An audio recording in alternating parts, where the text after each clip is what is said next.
Assalamualaikum warahmatullahi wabarakatuh. Bismillahirrahmanirrahim. Alhamdulillah. Alhamdulillahi rabbil alamin. Wal aqibatu lil muttaqin wala udwana illa 'alal zalimin. Allahumma salli wa sallim ala sayyidina Muhammad wa ala alihi wa sahbihi ajma'in. Amma ba'du. Muslimin, muslimat yang dirahmati Allah Subhanahu wa taala sekalian, alhamdulillah. Puji dan syukur kita panjatkan ke hadrat Ilahi, dengan izin dan ketentuannya kita bertemu lagi. Pada kesempatan ini mudah-mudahan ada yang baik yang boleh kita perolehi dari perbincangan kita pada hari ini. Tuan-tuan muslimin muslimat sekalian, dalam Al-Quran, kata ulama tafsir, ada 3 perintah yang disebut sebagai perintah berangkai, iaitu perintah berkembar. Antara satu dengan yang lain dia tak boleh berpisah, dia berantai. 3 perintah tersebut ialah yang pertama, ati'ullah wa ati'ur rasul. Oh, tak boleh pisah. Taatlah kepada Allah, taatlah kepada Rasul. Tak boleh pisah. Yang kedua, aqimus salah wa atuz zakah. Dirikan sembahyang dan tunaikan zakat. Dan yang ketiga, wa anishkurli wali walidaik. Hendaklah kamu bersyukur pada aku dan terima kasih kepada mak bapak kamu. Kata ulama tafsir, tuan-tuan, 3 ayat ni dia tak boleh berpisah. Artinya, macam yang pertama, atiullah wa atiur rasul. Taatlah pada Allah, taatlah pada Rasul. Siapa-siapa yang taat kepada Rasul tapi tidak taat kepada Allah, maka ketaatannya kepada Rasul itu tidak diterima. Sebaliknya juga, siapa-siapa yang taat kepada Allah, tak taat kepada Rasul, ketaatannya kepada Allah tidak diterima. Yang kedua tadi, aqimus salah wa atuz zakah.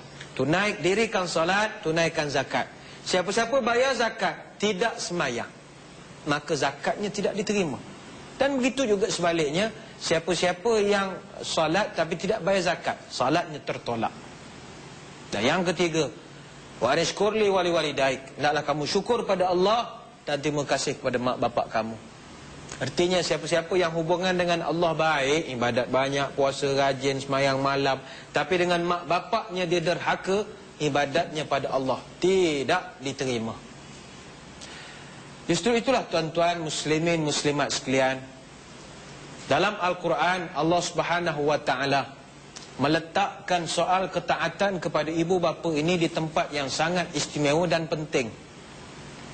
Dalam surah Al-Isra ayat 23 Allah Ta'ala berfirman, a'udzubillahi minasyaitonir rajim, wa qada rabbuka alla ta'budu illa iyyahu wa bil walidaini ihsana imma yablughanna 'indakal kibara ahaduhuma aw kilahuma fala taqul lahumā uffin wa la tanharhumā wa qul lahumā qawlan karīmā. Shadaqallahul azim. Dan Tuhanmu telah memerintahkan, hendaklah kamu beribadat pada Allah dan buat baik kepada kedua ibu bapa. Jika salah seorang daripada keduanya atau kedua-duanya sekali sampai kepada umur yang tua dalam jagaan dan peliharaanmu, maka janganlah engkau berkata kepada mereka uff, dan hendaklah kamu berkata dengan kata-kata yang mulia dengan mereka. Tuan-tuan muslimin muslimat sekalian, saya tidak berhajat nak menerangkan tentang ayat ini. Namun kalau kita lihat dari sudut tartibul kalimat, susunan protokol keutamaan, Allah Subhanahu wa taala dia meletakkan mak dan bapa ini di label yang kedua selepas nama dia. Bayangkan, ati Allah dulu dan baik kepada mak bapa sebagai yang kedua selepas taat kepada Allah dan Rasul. Sebab itulah tuan-tuan sekalian, soal ketaatan kepada ibu dan bapa ini tidak ada kompromi. Jangankan Islam, seluruh agama seluruh dunia pun mereka letakkan ketaatan kepada ibu bapa ini sebagai prioriti mereka. Tuan-tuan biasa menonton filem-filem Hindi, bukan? Cerita-cerita Hindustan. Kadang-kadang Hindustan ni bukan semuanya orang Islam, bukan semua Muslim. Tetapi bagaimana? Dia ajar pada kita kalau dengan mak bapak dia hormat. Kadang-kadang ada cerita Hindustan tuan-tuan, dia punya samsing keruk dia ni, samsing betul. Mana dekat Mumbai ni dia samsing besar. Tapi kalau mak dia marah, dia tunduk. Dengan mak dia pun dia dengar kata. Ini adalah suatu kebaikan yang dikongsi seluruh manusia seluruh dunia. Bahawa mak bapak adalah orang yang perlu kita hormat dan tak boleh kita derhakai. Tuan-tuan muslimin muslimat sekalian, kenapa mak bapak ini, ibu dan bapa ini kita kena hormat sungguh-sungguh? Sebab peranan mereka itu kita kena hormat. Peranan yang ibu bapa buat, kita tak mampu buat lagi setakat ini. Bapa sebagai contoh, apa kerjanya? Cari rezeki, berikan perlindungan. Sedar ataupun tidak, walaupun ayah kita itu bukan orang-orang hebat, bukan orang besar, tapi kadang-kadang orang hormat kita sebab orang kenang bapa kita. Itu kita kena ingat. Kadang-kadang kita ini orang biasa saja. Kita orang biasa, tapi orang sebut awak ni anak ni, orang jadi hormat. Nama bapa kita menyebabkan kita mendapat perlindungan. Kadang-kadang di kampung kita ni nakal tuan-tuan ya, bawa motor laju apa semua, macam-macam perangai. Orang geram nak pukul kita, tapi orang kenang bapa kita, orang tak usik kita. Bapa kita ni dia melindung kita tanpa kita sedari. Dan bapa kita cari kerja, buat kerja siang malam pagi petang. Pagi-pagi pulang petang, kaki jadi kepala, kepala jadi kaki. Mencari duit nak membesarkan, membahagiakan anak-anak mereka. Sebab itu dengan bapa kita kena hormat sama dia. Adapun ibu, tidak perlulah kita nak bahaskan panjang-panjang. Peranan ibu adalah peranan yang luar biasa, yang Allah Ta'ala sendiri sebut. Proses nak mendapatkan, melahirkan anak itu wahnan ala wahnin. Susah, lebih susah daripada susah lagi. Kalau kata susah, dia lebih susah lagi daripada kesusahan yang biasa. Masya Allah tuan-tuan sekalian, ibu bila mengandung bukannya satu yang menyeronokkan sangat. Itu yang dibawa ke hulu ke hilir itu kurang lebih saya fikir 2 kilo ada ya. 2 kilo ada. Bayangkan bukan seminggu 2, 9 bulan. Kita akan sambunglah perbahasan tentang persoalan ibu ni selepas daripada ini, insya-Allah.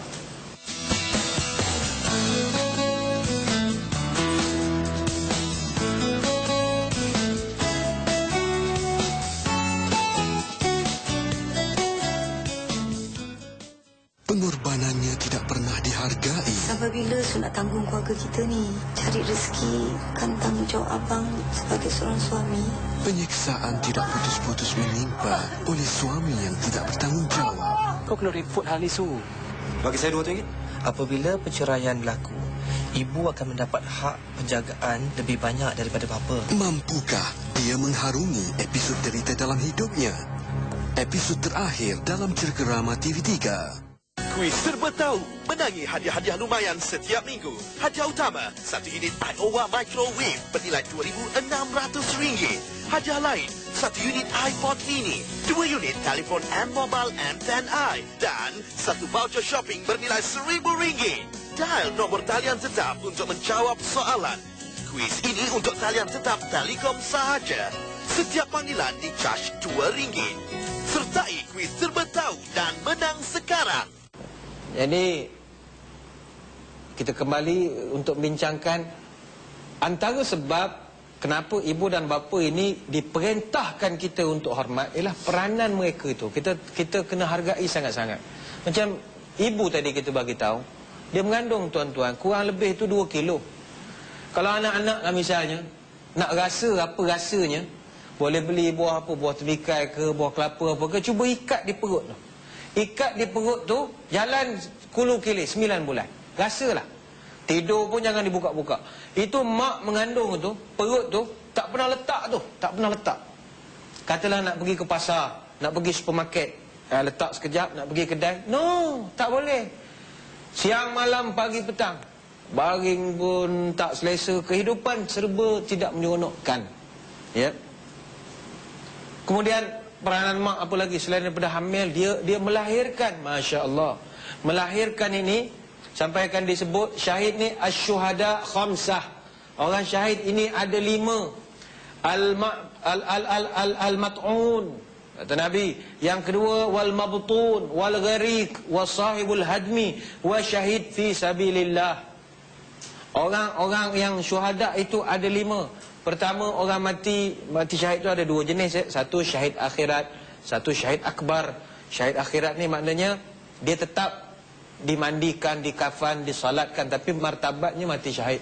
Yang pertama, orang yang mat'un, orang yang mati kena tikam, ya, mati kena tikam, bukan sebab dia berkelahi, tidak, bukan sebab dia bermusuhan, tapi tikam curi ke apa, Allah alam lah, ya.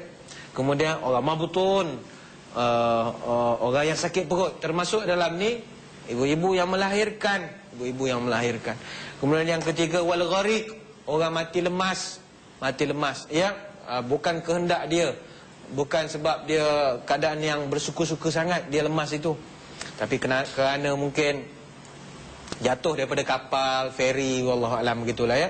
Al-gharik ni mati syahid juga, syahid akhirat kita panggil. Kemudian siapa lagi? Wasahibul hadmi, orang yang mati ditimpa oleh sesuatu, ya. Contoh tuan-tuan duduk dalam surau ni, jatuh lampu pak atas kepala, mati kita, itu mati syahid tu, tapi tetap diuruskan jenazah kita.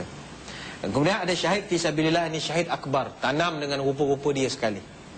Betapa tingginya itulah Allah Ta'ala letakkan ibu ni kalau dia bersalin, matilah takdirnya, syahid akhirat dia dapat. Masya Allah, Masya Allah. Sebab apabila melahirkan ini, dia bertarung antara hidup dan mati, 2 saja pilihan dia, hidup ataupun mati. Yang ketiga, peranan ibu ialah mengasuh dan membesarkan anak-anak. Biasanya tuan-tuan, antara ibu dan bapa tak boleh nafi, kebiasaannya ada berbeza lah dari sudut membesar dan mengasuh anak-anak ni, ya. Biasanya ibu dengan ayah dalam mengasuh dan membesarkan anak-anak ni sangat berbeza. Sebab ayah ni tuan-tuan kebiasaannya dia lebih banyak sabar, ya. Ayah dia lebih banyak sabar dalam mengasuh dan membesarkan anak-anak. Apa makna sabar? Katakanlah tengah malam anak menangis, ya. Tengah malam pukul 2-3 pagi, wak menangis anak minta susu, bukan? Ayah biasanya sabar, bukan? Sabar sampai pagi, sabar tuan-tuan, sampai pagi. Yang kurang sabar biasa siapa? Mak bangun kurang sabar sikit lah, ya. Tukar diapers, bubuh minyak angin, bagi susu kiri kanan, tunggang balik, bagi gerbung-gerbak, selawat, ngaji, zikir, baru tidur. Pukul 3 tidur, esok nak kerja. Ayah sabar, biasa dia banyak sabar saja. Ini perbezaan peranan. Sebab itulah Nabi pernah ditanya oleh seorang sahabat, nak hormat siapa? Ibumu, lagi ibumu, lagi ibumu, kemudian ayahmu. Kan anak-anak kita selalu nyanyi your mother, your mother, your mother, my mother. Itu maknanya. Who next? Your mother. Who next? Your mother. And then your father. Tu anak-anak selalu hafal lagu tu.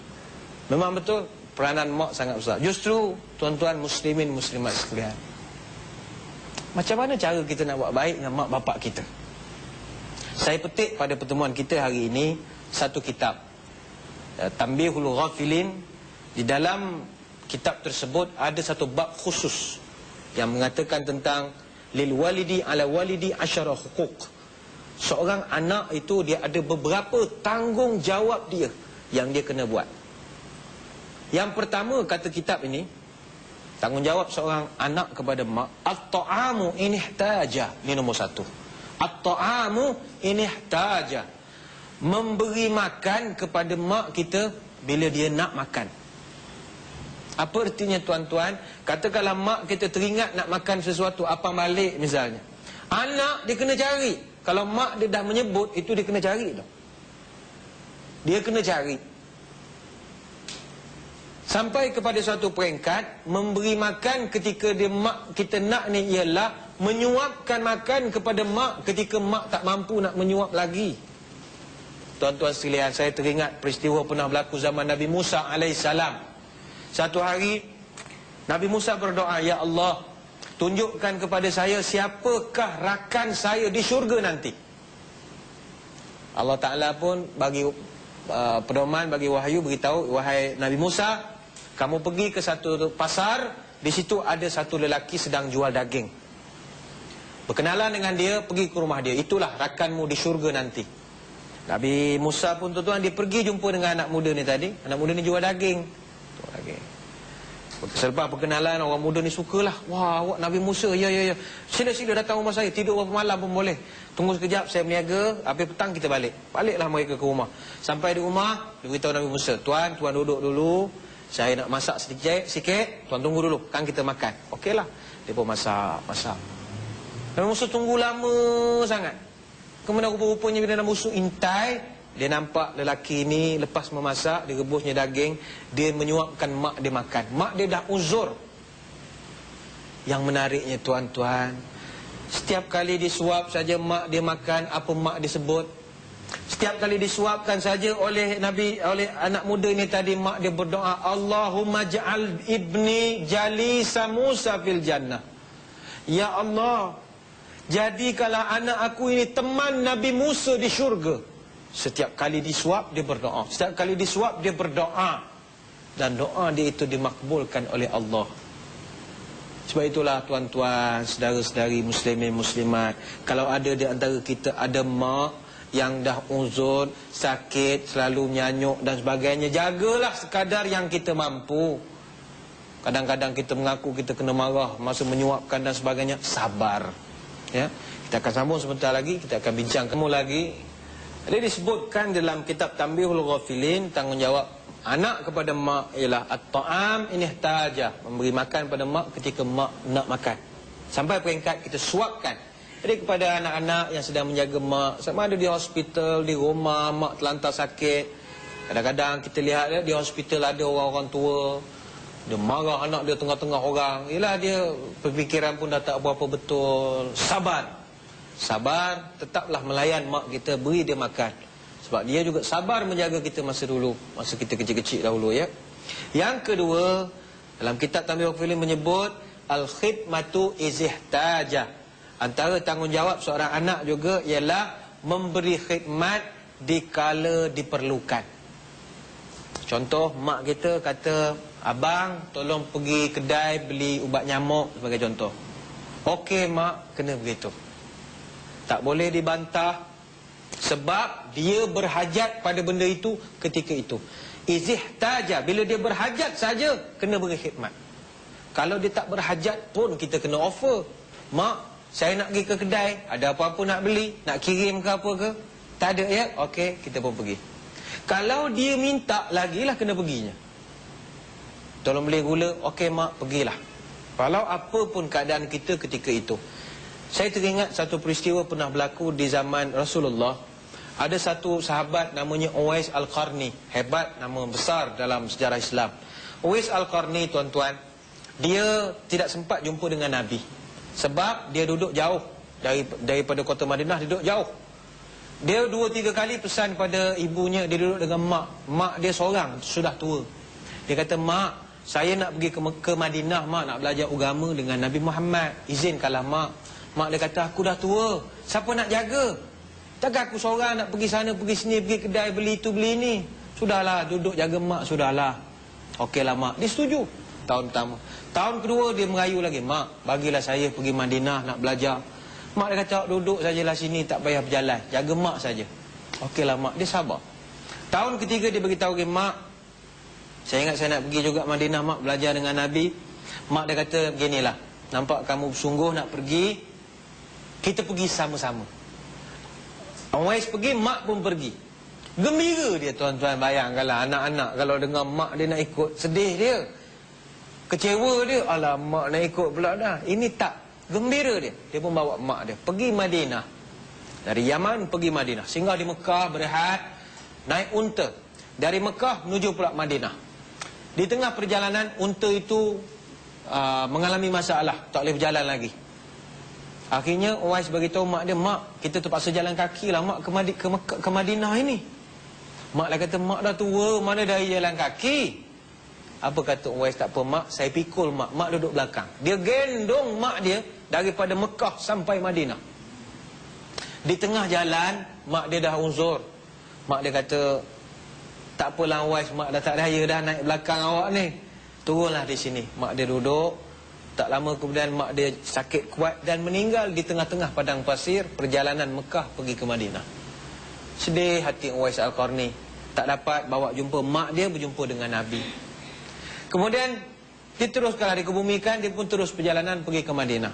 Sampai di Madinah dia pun beritahu, tanya orang ramai di situ, tuan-tuan, saya ni datang dari kampung nak berjumpa dengan Rasul SAW, kata Uwais. Orang Madinah semua pandang dia satu macam, semua kumun dia. Kata, wah anak muda, kamu ni siapa? Uwais jawab, saya Uwais Al-Qarni, saya datang dari kampung, datang jumpa Nabi. Orang semua tunduk. Lalu mereka kata, tahukah kamu bahawa Rasul SAW baru saja meninggal dunia semalam? Menitik air mata Uwais Al-Qarni. Ya Allah, apalah nasib saya, ya Allah. Saya datang dari jauh, 3 tahun saya nak jumpa baginda tak dapat. Kemudian hari ini saya sampai, saya dapat berita sedih lagi. Dahlah saya datang dengan mak saya meninggal. Sampai di Madinah, Nabi pun saya tak pernah sempat jumpa. Apalah nasib saya, ya Allah. Menangis Uwais, sedih. Kalau kita pun sedih, tuan-tuan. Dalam kelang kabut begitu, datang datang Sayyidina Omar dan juga Sayyidina Ali karamallahu wajah. Datang kelang kabut, tanya apa sebab, apa pasal. Maka jawab orang ramai ini, ada satu anak muda datang nak jumpa Nabi, menangis. Omar pun tanya, wahai anak muda, siapa nama kamu? Nama saya Uwais Al-Qarni, kata Uwais.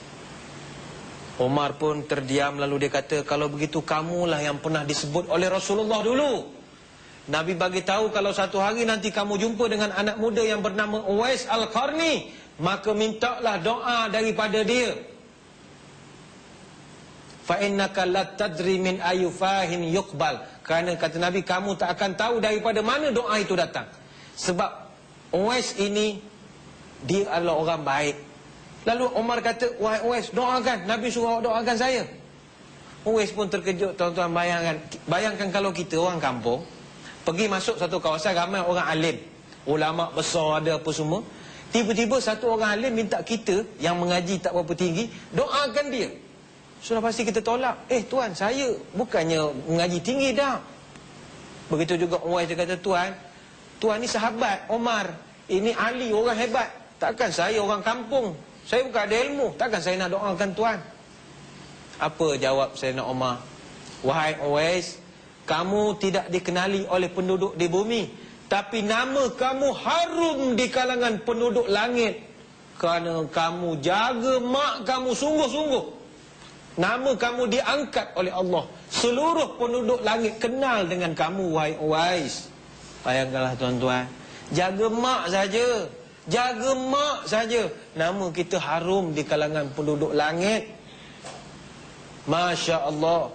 Sebab itulah dalam persoalan ini kita kena usaha jaga mak kita, ya. Kemudian yang ketiganya, antara yang terpenting juga ialah disebutkan dalam kitab ini, ihtaja ila kiswah kisa'u walau qadara 'alaiha.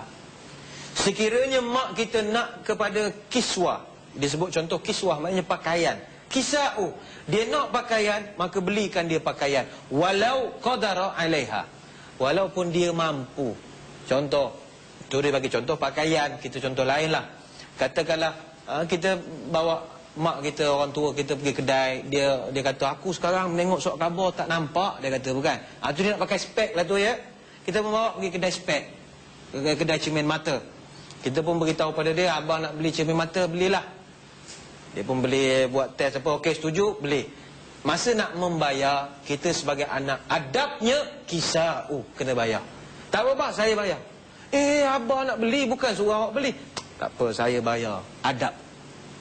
Yang berlaku hari ni, la ilaha illallah. Sudahlah dia tak bayarkan ayah dia. Ayah dia minta tolong bayarkan sekejap. Balance pun dia tak pulangkan balik. Baki pun dia tak pulang. Upah letih, tolong bawa bapak pergi kedai. Ini Masya Allah. Kalau berdasarkan adab, ini ihtaja ila kiswa kisa'u walau qadara 'alaiha. Ramai anak-anak, kononnya bapak atau mak dia ada pencen, dia tak nak bantu. Tidak tuan-tuan, kita kena bantu, kerana itu adalah antara adab-adab kita dengan orang tua kita. Sekadar itulah dulu perbahasan kita. Mudah-mudahan ada yang baik yang boleh kita peroleh daripada sembang-sembang kita ini. Semoga bertemu lagi di lain kesempatan. Wabillahi taufiq wal hidayah.